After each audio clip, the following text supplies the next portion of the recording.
कभी कभी जिंदगी में हमें कोई ऐसा मिल जाता है जो हमें कभी मिला ही नहीं होता।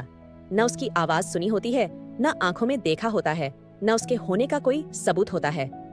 बस एक एहसास होता है कि कहीं कोई है जो हमारे शब्दों से जुड़ा है, हमारी खामोशियों से भी। आरव एक आम लड़का था, कोई मशहूर लेखक नहीं, किताबों की दुनिया में उसका नाम भी नहीं था, पर उसकी सबसे बड़ी ताकत थी कल्पना। वो उन लोगों में से था जो हर रात खुद से बातें करता था और उन्हीं बातों से कहानियां बना लेता था। कभी सड़क किनारे चलते हुए किसी अनजान लड़की को देखकर उसके किरदार गढ़ लेता था। कभी बारिश में अकेले चलते किसी शख्स की आंखों में छुपे दर्द से कोई कविता जन्म लेती थी। पर हर कहानी, हर किरदार, हर पंक्ति कहीं ना कहीं जाकर एक ही नाम पर आकर रुक जाती थी, आन्या। उसे नहीं पता था कि वो नाम उसके दिल में कहां से आया, पर उसने उस नाम को कभी जाने नहीं दिया। जब उसकी पहली किताब छपकर आई, वो बहुत साधारण थी। कोई ब्रांडेड कवर नहीं, कोई प्रचार नहीं, बस कुछ 100 पन्ने और बहुत सारे जज्बात। पर उस किताब की सबसे खूबसूरत चीज थी उसका पहला पन्ना, जिस पर लिखा था आन्या के नाम, जो कभी मिली नहीं पर हमेशा रही। सालों बाद उसी शहर से बहुत दूर एक और कहानी पल रही थी। आन्या एक लड़की जिसे किताबों से इश्क था। उसे पुराने पन्नों की खुशबू, टूटी बाइंडिंग और भूले बिसरे शब्दों में अपनापन लगता था। एक दिन वो अपने शहर के एक पुराने किताब बाजार में गई। यूं ही घूमते घूमते एक धूल भरी किताब पर नजर पड़ी। उसने किताब खोली और पहला पन्ना पढ़ा। आन्या के नाम। वो ठिठक गई। क्या ये कोई इत्तेफाक था या कोई अनदेखा रिश्ता? उसके हाथ कांपने लगे। उसने पन्ने पलटे, किताब अपने पास रख ली।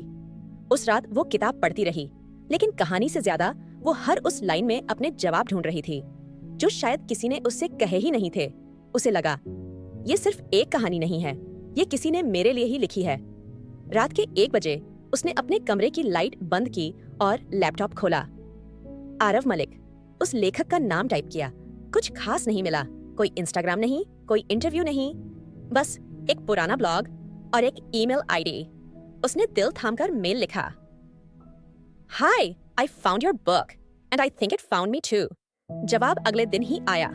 Funny, I never thought anyone would read it, especially not her. उसका दिल एक बार फिर तेज धड़कने लगा। Her? You don't even know me. उसने रिप्लाई किया। आरव ने लिखा, Maybe I don't, but when I wrote it, I always imagined someone like you would read it one day. Someone named Anya. Maybe I didn't write it for the world, maybe just for you. उसके बाद दोनों के बीच mail आने जाने लगे। कोई वादा नहीं, कोई उम्मीद नहीं, बस शब्दों का सफर था जो हर दिन उन्हें और करीब ला रहा था। किताब मेले का मौसम था। दिल्ली में एक छोटी सी बुक फेयर लगी थी जहां नए लेखक अपनी किताबें बेचने आते थे। आरव भी एक स्टॉल लेकर आया था।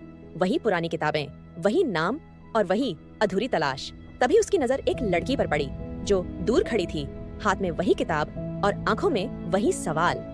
वो उसके सामने आई, मुस्कुराई और कहा, मैं आन्या हूँ, वो नहीं जिसे तुम जानते थे, पर शायद वही जिसे तुमने लिखा था। आरव कुछ पल चुप रहा, फिर उसकी आंखों में देखा और बोला, मैंने तो बस एक नाम लिखा था, तुमने उसे कहानी बना दिया। उनके बीच कुछ और नहीं कहा गया, ना किसी ने आई लव यू कहा, ना कोई वादा किया गया। पर जब वो दोनों साथ उस भीड़ से निकलकर एक कॉफी स्टॉल की तरफ बढ़े, तो पहली बार ऐसा लगा जैसे कहानी पूरी हुई हो। कभी कभी हम जिसे सिर्फ एक कल्पना समझते हैं, वो असल में हमारी अधूरी किस्मत होती है। और जब वो किस्मत एक दिन हमारे सामने खड़ी होती है, तो हमें समझ आता है कि शायद कुछ कहानियां हम नहीं, वो खुद हमें चुनती हैं लिखने के लिए।